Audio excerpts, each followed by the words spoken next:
વાર્તાનું નામ ગાય કોની. વાચક લુહાર રસ્મા અલી મોહમ્મદ. ધોરણ 6. સાંજનો સમય હતો. એક રબારી ગાયને ચરાવીને ઘેર પાછો જતો હતો. રસ્તામાં એક લુચ્ચા માણસે એને જોયો. તેણે રબારી પાસેથી દાદાગીરીથી એની ગાય પડાવી લીધી.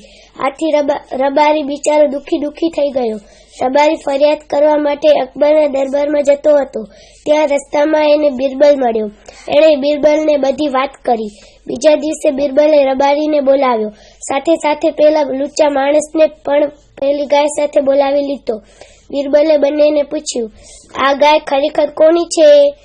આ ગાય મારી છે નામદાર. બંને એક સાથે બોલ્યા. બિરબલ કહે, સારું, ગાય તમારી છે તો એના નામની તમને ખબર હશે જ. તમે એક પછી એક મારી પાસે આવીને મારા કાનમાં ગાયનું નામ કહો, પછી હું તમારો ન્યાય કરીશ. બંને જણાએ બિરબલ પાસે જઈને તેના કાનમાં ગાયનું નામ કહ્યું. બિરબલે પેલા લુચ્ચા માણસને કહ્યું, હવે તે મને ગાયનું જે નામ આપ્યું છે એ નામથી ગાયને તારી પાસે બોલાવ. તેણે ગાયને બોલાવી. ગૌરી અહીં આવ. આ ગાય તો પોતાની જગ્યાએથી ન હલી કે ન ચાલી. પછી રબારીનો વારો આવ્યો. બિરબલે તેને પણ નામ લઈને ગાયને બોલાવવા કહ્યું. રબારીએ પ્રેમથી ગાયને બૂમ પાડી, કપિલા, મારી ગોમતા, હાલી આવ આણી કોર. ગાય કાન ઊંચા કરીને રબારી તરફ દોડી ગઈ.